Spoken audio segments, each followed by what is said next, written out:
বন্ধুরা আমার আপনাদের মধ্যে থেকে অনেকেই আমার ঔষধ কিনতে গিয়ে কিংবা আমার সাথে দেখা সাক্ষাৎ করতে গিয়ে প্রতারিত হচ্ছেন। তাদের জন্য আমি এখন কিছু নম্বর হাতে তুলে ধরে দেখাচ্ছি। এই সব নম্বরে সরাসরি আপনারা আমার সাথে ভিডিও কলে কথাবার্তা বলতে পারবেন এবং আমার যে কোনো পণ্য ক্রয় করতে পারবেন। ইনশাআল্লাহ আমার এই নম্বরগুলোতে যোগাযোগ করলে আপনারা প্রতারিত হবেন না। আসসালামু আলাইকুম ওয়া রাহমাতুল্লাহি ওয়া বারাকাতুহু।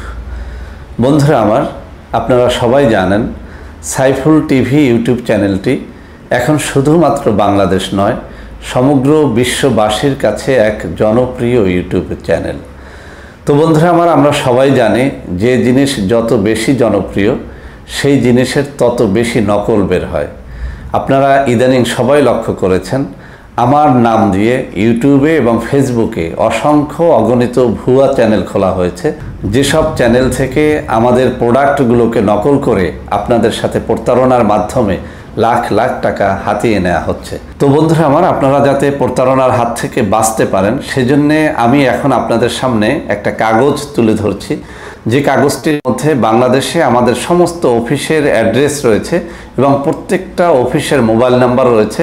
এমনকি আপনারা এই কাগজে প্রদত্ত নম্বরসমূহে যোগাযোগ করে আমার সাথে দেখা সাক্ষাৎ করতে পারবেন, ইচ্ছে করলে আমার সাথে ভিডিও কলে কথাও বলতে পারবেন।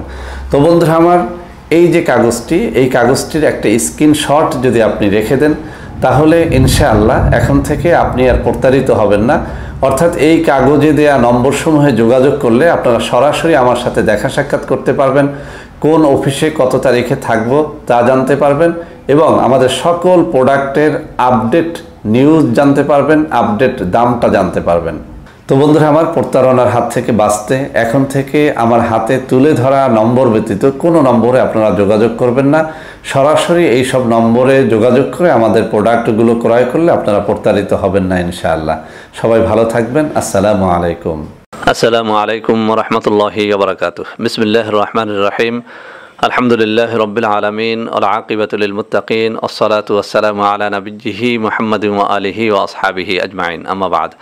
সম্মানিত দিনদার ভাই বোনেরা, এই চ্যানেলে অনেক ভাই বোন আমাকে একটা বিষয় বেশ কিছুদিন যাবৎ রিকোয়েস্ট করে চলেছেন, তা হচ্ছে অ্যালার্জি নিয়ে ভিডিও আপলোড করার জন্য। বন্ধুরা আমার, এত বেশি পরিমাণে রিকোয়েস্ট আসে বিভিন্ন রোগ ব্যাধি সম্পর্কে যে আমি কোনটা রেখে যে কোনটার ভিডিও আপলোড করব আমি নিজেই দিশেহারা হয়ে গেছি। তারপরেও যখন কোনো বিষয়ে খুব বেশি রিকোয়েস্ট আসে তখন সে বিষয় নিয়ে সামান্য কথা আমি বলার চেষ্টা করি। তো বন্ধুরা আমার, এই ভিডিওগুলো যদি ভালো লাগে, আপনাদের যদি উপকারে আসে, আমি কিছু চাই না, আপনাদের কাছে কোনো টাকা পয়সার কোনো বিষয় নয়। আপনারা আমার জন্য খাসভাবে দোয়া করবেন। মাহে রমজান চলছে, ইফতারিতে সেহরিতে আমার জন্য দোয়া করবেন। তো বন্ধুরা আমার, আমি আজকে যে বিষয়টি নিয়ে আপনাদের সামনে কথা বলবো তা হচ্ছে অ্যালার্জি। বন্ধুরা আমার, অ্যালার্জি কেন হয় এই বিষয়টি একটু জানি। অনেকেই আমরা অ্যালার্জির জন্য বিভিন্ন ধরনের ঔষধ সেবন করে থাকি। আসলে অ্যালার্জি কিন্তু খুব সহসা ভালো হয় না যাদের অ্যালার্জি আছে। মূলত একটা কথা বলি, অ্যালার্জি একটা যুদ্ধের নাম, একটা ফাইটের নাম। প্রত্যেকটা মানবদেহের ভিতরে কিছু সৈনিক থাকে, কিছু অ্যান্টিবডি থাকে, যে অ্যান্টিবডির কাজ হচ্ছে বাহির থেকে যে কোনো ধরনের জীবাণু ঢুকলেই সে তার বিরুদ্ধে যুদ্ধ করে। তো এই অ্যান্টিবডি অনেক সময় ভুল যুদ্ধও করে। যেমন ধরেন, আপনি কোনো একটা ভালো খাবার খেয়েছেন, ধরে নেই গরুর মাংস অথবা চিংড়ি মাছ। আপনার দেহের ভিতরে যে অ্যান্টিবডি আছে, যে যুদ্ধের সৈনিকেরা আছে, তারা যদি কেউ মনে করে ফেলে যে এটা এই দেহের জন্য ক্ষতিকর, তো তখন তার বিরুদ্ধে সংগ্রাম শুরু করে দেয়। এই সংগ্রামের ফসলটা হয় আমাদের দেহের কোথাও লাল হয়ে যাওয়া, কোথাও চুলকানি হওয়া। অর্থাৎ যে জিনিসটা এই গরুর মাংসের মাধ্যমে বা চিংড়ি মাছের মাধ্যমে ঢুকেছে সেটিকে সে বের করে দেওয়ার জন্য যে সংগ্রামটা করে, তার কারণে কোথাও লাল হয়ে যায়, কোথাও চুলকানি শুরু হয়ে যায়। এটাকে আমরা তখন বলি অ্যালার্জি। এটি আমার কথা না, এটি স্বাস্থ্যবিজ্ঞানের কথা। তো এই কারণেই অ্যালার্জির আলামতগুলো কিন্তু সবার ক্ষেত্রে একরকম হয় না। কারো ক্ষেত্রে চিংড়ি মাছ খেলে যে অ্যালার্জি হয়, কারো ক্ষেত্রে চিংড়ি মাছ খেলে হয় না, কারো ক্ষেত্রে আবার ইলিশ মাছে হয়, গরুর গোশতে হয়।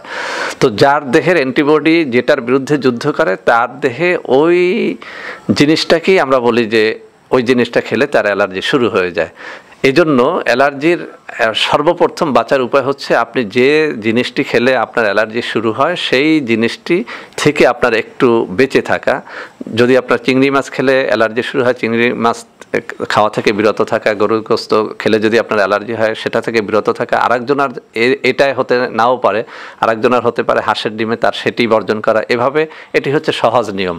তারপরে বন্ধুরা আমার, অ্যালার্জির কিছু কমন দাওয়াই আছে। আজকে আমি এমন একটি দাওয়াই বলবো যেটি একদম পার্শ্ব প্রতিক্রিয়া মুক্ত একটি দাওয়াই, একদম ঘরোয়া, এবং এটির এক কথায় অব্যর্থ বলা চলে।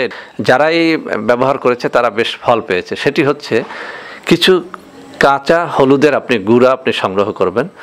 দ্বিতীয়ত আপনি এর সাথে কিছু আমলকির গুঁড়া সংগ্রহ করবেন।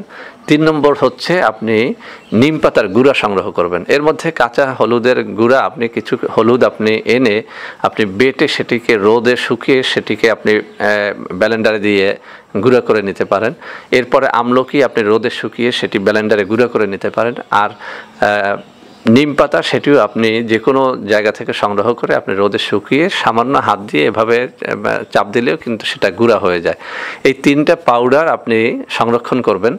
আপনি সকাল বিকাল, অর্থাৎ সকালে, দুপুরে, রাত্রে 3 বেলাতে কিছু হলুদের গুঁড়া, কিছু আমলকির গুঁড়া আর কিছু এই নিম পাতার গুঁড়া, এটি একত্র করে আপনি একটা গ্লাসে, হাফ গ্লাস পানির ভিতরে আপনি এটি গোলাবেন।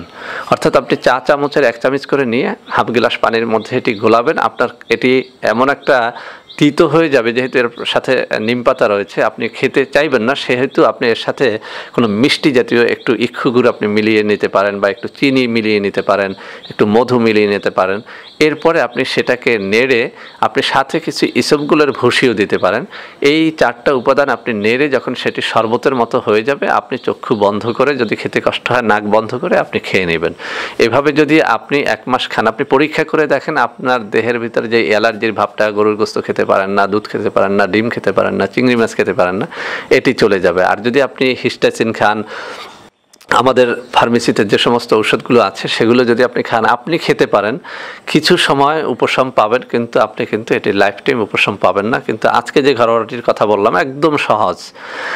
এমনকি আমি বলছি, আপনি যদি কাঁচা হলুদ এটি না জোগাড় করতে পারেন বা আমলকি জোগাড় করতে না পারেন, যদি শুধুমাত্র আপনি নিম পাতার গুঁড়াও খান 1 মাস বা 40 দিন বা 2 মাস, আপনি এখান থেকে রক্ষা পাবেন আশা করি, ইনশাআল্লাহ। এটি পরীক্ষিত। তো সব থেকে ভালো হয় আপনি কাঁচা হলুদের গুঁড়াটাও নেবেন, আমলকির কিছু গুঁড়াও নেবেন, সাথে নিম পাতার গুঁড়াও নেবেন। খেতে কষ্ট হলে একটু ইক্ষু গুড় নেবেন বা চিনি নেবেন, মধু নেবেন, সাথে একটু ইসবগুলের ভুসি দিবেন। এভাবে করে শরবতের মতো করে আপনি একদম নিয়ম করে আপনি সকাল, দুপুর, রাত্রিতে যদি প্রতিদিন খান, ইনশাআল্লাহ আপনি একটা ভালো সলিউশন এখান থেকে পেয়ে যাবেন। তো বন্ধুরা আমার, ভিডিওটি ভালো লাগলে লাইক করবেন, কমেন্ট করবেন, শেয়ার করবেন, ভালোবেসে আমাদের চ্যানেলটিকে সাবস্ক্রাইব করবেন। আল্লাহ হাফেজ। আসসালামু আলাইকুম ওয়া রাহমাতুল্লাহি ওয়া বারাকাতুহু।